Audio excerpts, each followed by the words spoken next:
What's going on YouTube? My name is Batman. And Destiny vs Advanced Warfare essentially boils down to experience-driven gameplay versus goal-driven gameplay. It's also important to understand that because these games are under the same publisher, they are not designed to compete with one another, but to complement one another. And in exploring their partnership, there is much to be learned about the world and ourselves. There comes a time in the life of the typical male when suddenly his purpose in life becomes the pursuit and courtship of women, or perhaps other men, in an effort to secure their cooperation in a session of lovemaking. Men in this state will exhibit one of two different behaviors. The COD player appreciates and looks forward to only the sex itself. The rest of it, the party, the dinner, and the movie, the gifts and the jokes, are at best an obstacle and at worst a chore. Whereas the Destiny player enjoys the thrill of the hunt, the effort that goes into their appearance beforehand, the sly coaxing banter, the night air, the adventure, and the mystery. These things are all a part of the fun. The pursuit of the sex is a part of the fun of the sex. In some cases, they enjoy it even more than the sex. The COD player would prefer football, for no football player enjoys the experience of practice, nor do they particularly enjoy game day itself if they lose. The entire experience, all the blood, sweat, and tears is devoted to that one victory, and when the victory is not attained, it was all for naught, and this is why football players take defeat harder than most anyone else. The Destiny player would prefer mountain biking, for the only real objective is the experience of the ride itself. You can't lose. The excitement of the twisting turns, drops, and jumps, the scenery, the exercise. At the end of the ride, there is no further goal. You pack up and go home. There is no risk of defeat, which is of course what makes goals meaningful. You simply return home. Now many of us enjoy both football and mountain biking, just as so many of us will probably find enjoyment in both COD and Destiny. We are all to some degree or another capable of appreciating both goals and experiences, but when we consider whether Destiny or Advanced Warfare is superior, we must understand that the answer is, by design, subjective. The real question is, are you someone who prefers the acquisition of goals or the attainment of an experience? It's not black and white, for nothing ever is within us. It is a question of the consistency of your own preferences. We can break our preferences down into percentages. If you are an objective-driven 70% of the time, and experience-driven 30% of the time, you'll prefer Call of Duty. And of course, vice versa. If you're experience-driven 70% of the time, you will prefer Destiny. Each game caters to a type of person. COD is about the goals, the kill streaks, the stats being short for status, not statistics, and the victory, the kill, and the victory of and over someone else in COD. It is not simply about triumph, it is about triumph over someone who fails because of you. That's why they let you briefly listen in on the victim's voice chat when you kill him. They want you to hear him rage, because they know that's part of your twisted satisfaction. Whereas Destiny, until very recently, had no voice chat for potential shit talking even to your own teammates when they're acting like incompetent fucks, period. COD is about overcoming the risk of failure, and so long as reaching these goals is fun, the experience itself does not have to be particularly advanced. That's why preceding Advanced Warfare, COD was able to essentially re-release the same game annually and still see such massive success. Because it wasn't about the experience, it was about the goals. And despite the exosuits, Advanced Warfare still isn't actually that advanced. It's still on a 10-year-old engine. It does not have an incredibly advanced set of graphics or gameplay mechanisms, and especially not when compared to many other multiplayer games being released these days like Battlefield or The Division. Or even plenty of games released a long time ago like Halo 3, but it doesn't need to be more advanced because it has superior, strategically designed, goal-driven gameplay. COD's success continues to be derived from the simplicity of its experience, an experience designed to maximize the rate at which players reach their goals. And I would further argue that a huge part of COD's game design is in fact devoted to making sure that everyone is able to accomplish these goals consistently. Because when players are unable to achieve goals regularly, the experience of COD gameplay itself isn't enough to keep them interested, and of course that's where Destiny comes in. Now something to keep in mind is that Destiny is still very successful. A lot of the animosity and criticism you see on the internet and on this channel in particular is in fact a part of a vocal minority. Activision released the figures the other day. They have 9.5 million people playing 3 hours a day. That's not a failed game or a dead one. So let us briefly forget our criticisms and instead examine the strengths of this game in the eyes of its still strong following. Destiny's success revolves around the experience. There's no stats or combat record. There's no kill streaks. Outside of Vanguard and Crucible marks, the loot system is entirely random. There aren't really many goals to actively work towards. And indeed, the highest goals, exotic armor and raid gear, are only available through random random number generation. It's specifically not about the goal, but the gameplay. Destiny looks and sounds great. The combat mechanics are top-notch. It handles well. By itself, the first time, the gameplay is a lot of fun. Now, the objectives are criticized for being overly simplistic. You know, move from point A to point B and defend Dinklebot. But that's by design, because they want you to play this game for the same reason you might watch a good movie. It's about the absence of thought. That absence of thinking is an important part of the entertainment itself, just as it is with watching TV or a movie. It's a distraction from the realities of life, a catalyst for relaxation, the same way people unwind with a TV show. If it was incredibly difficult or complex, it would not achieve its goals. Now, of course, it's not always a 70-30 split between goal and experience-driven preferences. It's probably different for each one of us. 50-50, 51-49, 80-20, 95-5, 78-22. And most of the time, our minority preferences still matter, even if we have a 70% preference towards goal-driven gameplay. That 30% that appreciates the experience still also has to be satisfied. That's why Ghosts failed so spectacularly, even though it had the proper goal science implemented. That's why Advanced Warfare ultimately had to bring the exosuits in, to satisfy the experience-driven part of us, even if that part of us is in a minority of our overall psyche. But of course, it remains a testament to the effectiveness of goal-driven gameplay in general that COD was able to last so long and so successfully on essentially the exact same gameplay. Now, this applies in vice versa, of course, to Destiny. Destiny has to appease the minority section in all of us that is goal-driven. There still has to be an answer to the question, what is the point to what I'm doing right now? But if your preference for experience is high enough, that answer does not have to be entirely complex. The goals can be repetitive. You can complete these strikes to get better gear so that you can complete more strikes to get better gear, because the experience of the strike gameplay itself with your friends in an immersive world that looks and sounds great is where the majority of your satisfaction lies at the end of the day. The goals in Destiny are an excuse to keep playing, not the objective of playing itself. And the opposite is true in Call of Duty. Now, if your preference for experience is not high enough that these largely artificial goals do not placate you, then you will ultimately be dissatisfied with the repetitive nature of Destiny's goals and get bored with it very quickly, as so many have, in which case you will be ready to move on to Call of Duty.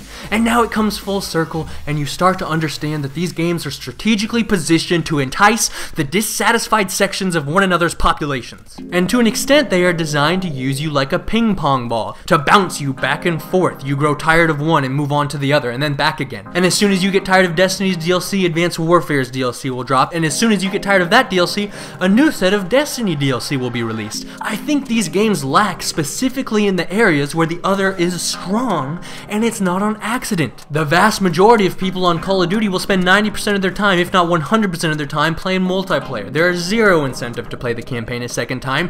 Exo Survival is a flop. I think Sledgehammer actually figured that out pretty quickly. I think that zombies nonsense was thrown in at the last minute in a moment of desperation because they realized their co-op mode was failing so hopelessly, as should have been expected. I mean, the zombies is randomly thrown in at round 10, and that round itself lasts 30 seconds and is super easy, and then you get a cutscene. And I mean, what was the point to that if in future DLC they've decided to do zombies wave defense? Why didn't they just go that route from the beginning? It seems like an abrupt change in strategy, if you ask me. AEW's strength lies in its multiplayer, which granted is pretty fun. Now, Destiny's PvP is fun, but it does not have much depth, does it? Nothing but TDM variants, not very many maps or vehicles, and ultimately the only goal you're actively pursuing is more stuff for your PvE experience. There are very few goals to pursue to enhance your multiplayer experience because all the gear is nerfed to equilibrium in the Crucible, and in fact, the only way to get the best gear for the Crucible is to go beat that raid, which means you gotta go through the whole fucking repetitive 10 times over train of the entire Destiny PvE experience. Ultimately, the only difference between gear in multiplayer is its perks, and there's no way for you to consistently work towards and acquire goals because the only rewards in multiplayer are randomly generated. In the end, a bunch of blue and green items you'll never use that you got randomly in multiplayer is not going to satisfy your goals and incentive circuits the same way kill streaks do. The multiplayer is not goal-oriented, it's experience-driven. It's a minigame the same way Exo Survival is a minigame. But to fully appreciate these differences between Destiny and Advanced Warfare, you must first comprehend their core similarity. A similarity that it is important you understand, that it is important the world understands. Destiny and Advanced Warfare are each the result of scientific formulas derived from focus group testing. They are the pinnacle of that strategy's success. This is what happens when man tries to imitate the computer and not the other way around. And in fact, I would argue that Destiny is, in one significant way at least, the spawn of COD. Destiny and Advanced Warfare will remain the two most popular, played, analyzed, and high-traffic video games, at least until next fall, and I am quite certain that at this point many of you are asking which one is better for you, the individual consumer. And concurrently, while this question may seem the most pertinent, you may or may not realize it is also the most irrelevant, for if you've not purchased both already, you most certainly will by the conclusion of the holiday season. And in fact, it's actually a very easy question to answer. When you played Call of Duty in the past, did you prefer co-op in the form of zombies and extinction, or did you prefer multiplayer?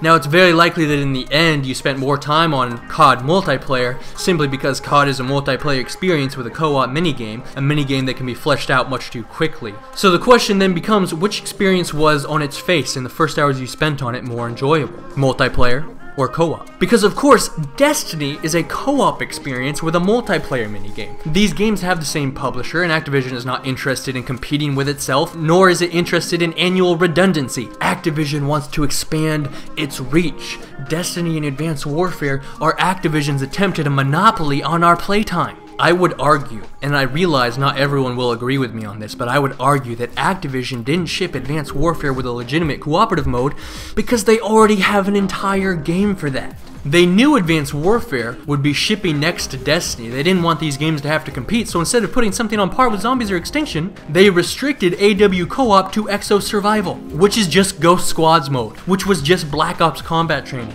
And obviously Activision knows that combat training and squads mode don't cut it as a meaningful cooperative mode because they saw it fit to include Zombies and Extinction with those modes in the past. They had combat training and full-fledged cooperative modes on their own maps with their own stories, but this time around, even though Sledgehammer had significantly more development time, they were not able to produce anything better than just combat training. I don't think it adds up.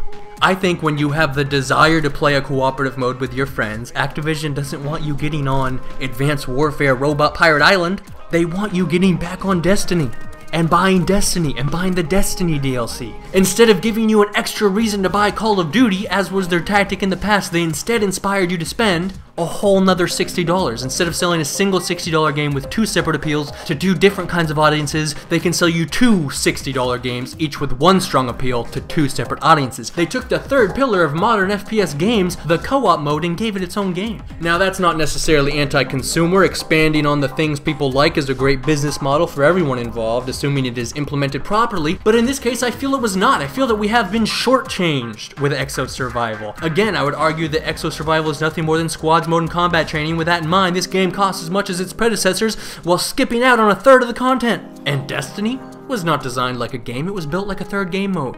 What if I told you about a game with extremely limited content that was designed to be replayed over and over again to unlock more abilities and more gear for your character so that you could continue to replay the same missions but with a stronger loadout, along with a story that was nearly impossible to understand without taking the time to read about it online? I could be talking about Destiny, or I could be talking about Extinction, or excluding the class customization, I could be talking about Zombies. These game modes on Call of Duty that were replayed endlessly, even without future goals to achieve, that were so popular. It is the success of the science behind these game modes that I think ultimately inspired not Destiny itself, but the last-minute overhaul we know the game underwent during its final year of development. The repetitive quality we all hate in Destiny was just as prevalent in Zombies and Extinction, and yet those game modes were looked upon favorably and replayed over and over again by everyone, including myself. People would replay the same Zombies map over and over again, even after they had already completed the Easter egg on it, just because playing that mode itself was fun. The experience was fun. It was driven by the experience. I ran around in circles for 4 hours straight, kiting zombies on Call of the Dead to hit round 40. But what the fuck was the point? The same was true for Extinction, except Extinction was really able to master the balance of experience and goals. People, including myself, would replay it again and again to get teeth, so we could get better unlocks for our character, and then when you got those unlocks, you just kept playing the same maps, but on harder difficulties. The science of the game mechanics in Extinction is incredibly similar to Destiny. And yet Destiny pissed us off, I think because the repetition was a majority of the game, whereas in COD, it was a side mode, a mini game. Now granted, COD's multiplayer is repetitive in its own way, but it doesn't matter as much because the multiplayer is goal-oriented. It's not about the experience, that's not the point. And so it doesn't suffer as much from its repetitions. Goals, killing lots of people with kill streaks and knowing they are real and suffering on the other end, that stays fresh, and it always will. And again, like I was saying, Destiny is successful. Its strategy is working with a lot of people, and I think a lot of us that are so dissatisfied with it probably lean towards goal-driven gameplay, and we recognized early on and were unable to accept the repetitive nature and ultimately hollow goals in Destiny. I think both COD and Destiny could have been a lot better this year, but they were both scaled back in order to leave room for the other one, in terms of our playtime, if that makes sense. In the end, Destiny actually benefits from Advanced Warfare because Destiny won't be nearly as repetitive or monotonous when there is some other big game for the masses to switch off back and forth with. And that is really what kept zombies fresh back in the day. The ability to switch off between zombies and multiplayer, and now it all comes full circle and you realize that it's all a part of the plan. Please rate and leave your thoughts below. This is Batman signing out.